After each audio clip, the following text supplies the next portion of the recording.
Hi there, Katie from Pilates Physio Cork here. Because we've had to cancel the classes due to COVID-19, we wanted to provide you with some online guidance to continue with your exercise at home. So the following are going to be some of the exercises you would have been doing in the postnatal Pilates classes in week 4 of the block that we're currently in. Just remember with all of the exercises, like we would always say in the classes, that you need to be symptom-free and able to breathe properly throughout. So if any of the exercises start to bring on any of your symptoms, whether that's pain or any symptoms of leaking or feeling like there's any heaviness or bearing down in the pelvic floor area or any other symptoms you may experience, then you need to modify the exercise in some way so that you are able to do it symptom-free. Whether that's changing it, changing the position that you're in slightly, or whether it's making it a little bit easier. And if you still are experiencing some symptoms, then you should stop and just move on to another exercise that is symptom-free. All of the exercises should be easy to do at home as long as you find a little bit of space. And even if there's people playing alongside you, hopefully you'll be able to get a little bit of exercise done and just keep moving. So hope you enjoy this video. Okay, so we're going to start in crook lying, just with setting up our posture. And if you like, you can use a pillow under your head. But if you don't have one or it feels better with that, that's fine too. So we're going to start with the feet hip distance apart, knees in line with the hips, arms are by the side. And just take a moment to let everything relax into the floor. So you think of your head and your neck and your shoulders melting down heavy into the floor. And then we're going to find our neutral pelvis, so tilting the pelvis forward and back. Find that midpoint. Soften the ribs, melting them down towards the waist. Shoulder blades into the back pocket. And neck nice and long, holding your peach. So imagine there's a tray of marbles balanced on your lower tummy. We're going to keep those marbles completely still. Don't let the back flatten into the floor or arch away. Just keep it in neutral.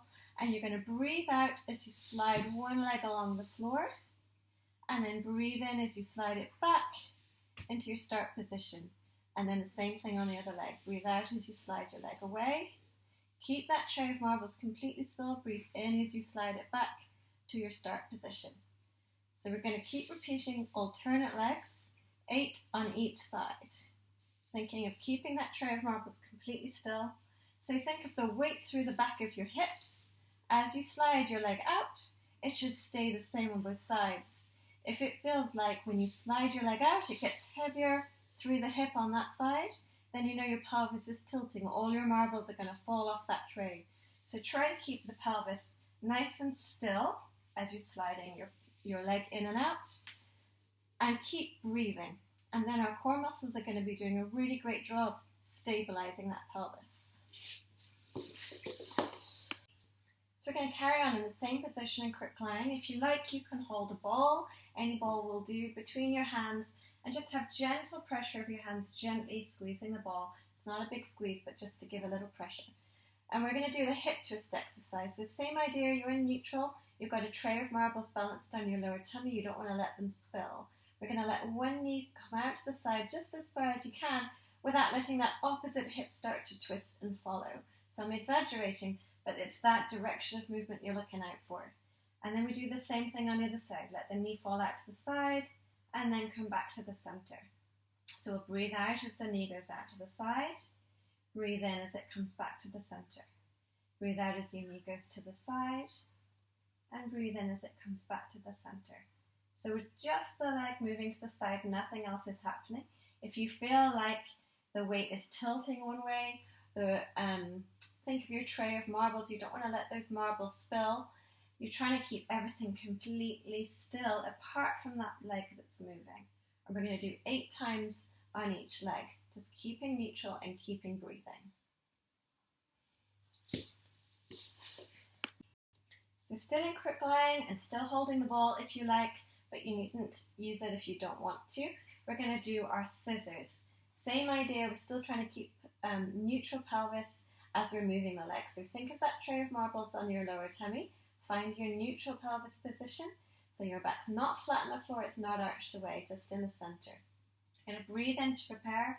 And if it's appropriate for you, You could tighten around the back passage and gently draw up inside just 30% as you lift the heel and float your leg up into single tabletop. And then we're going to breathe in and float the leg back down. And then the same thing on the other leg. So breathe out as you lift the heel and float the leg up. And breathe in as you float the leg back down to the start position. So again, we're just alternating legs. We'll go for 8 on each side. And really just aiming for it just to be the leg moving like a hinge from your hip. And as your leg goes up and down, make sure that you're not flattening the back or arching the back away, but everything is just staying completely still around the trunk. It's just the leg moving and keeping breathing. And think, can you relax through the head, neck and shoulders at the same time? So now we're going to put a couple of those exercises together. You can still hold the ball if you want, or you can just leave your arms by your side, whichever you prefer. So we're going to find that single tabletop position again from your neutral. Take a breath in to prepare, breathe out as you engage, and then float the leg up into single tabletop. And then we're going to extend the leg like our one leg stretch along the floor, but this time the thighs are going to end up parallel to each other.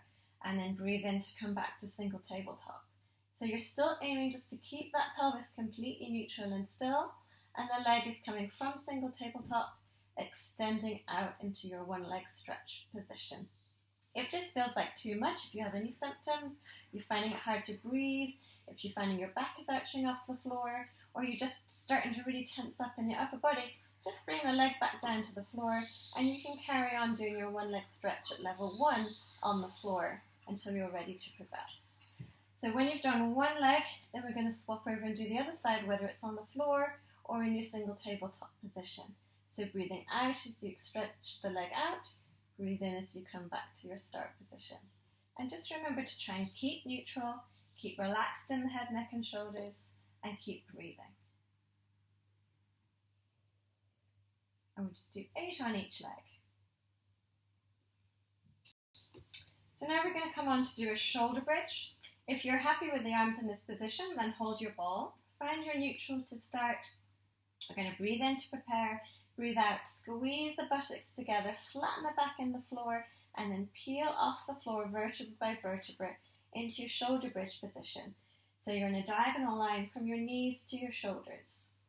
And then we're going to float the arms back just as far as you can without feeling like you're starting to arch your back. So keeping the ribs soft, we're going to float the arms back and then come back to your start position, and then vertebra by vertebra, we're lowering the spine back down to the floor, keeping the hips high as long as you can. So we're going to breathe in to prepare, breathe out, engage the glutes, flatten the back in the floor, peel the vertebra off the floor, and then at the top of your shoulder bridge, we're going to float the arms back and back to the top, and then vertebra by vertebra, lowering back down to the floor again. So to finish our crook lying exercises, we're going to bring the arms out to the side just a little bit lower than shoulder height. Bring your feet and your knees together, and we're going to let the knees roll to the side so you're peeling your lower back off the floor. So we're going to go the other way so I can talk to you. And then your middle back, and then your upper back, turning your head away from the knees. Try to keep this shoulder on the floor and keep your knees together. And you're trying to get your knees as close to the floor as you can, being symptom-free and able to breathe. And then just take a few breath cycles in this position, relaxing into the stretch, enjoying that rotation. And then we'll come back to the start position, so lowering the mid-back, lower back onto the floor, and go the other way. So knees rolling to the right, peeling the lower back, middle back, upper back off the floor, turn your head away from your knees, keep that shoulder on the floor, and then breathe in that position and just enjoying the stretch. And then upper back, middle back, lower back, back to the center. And just alternate right to left.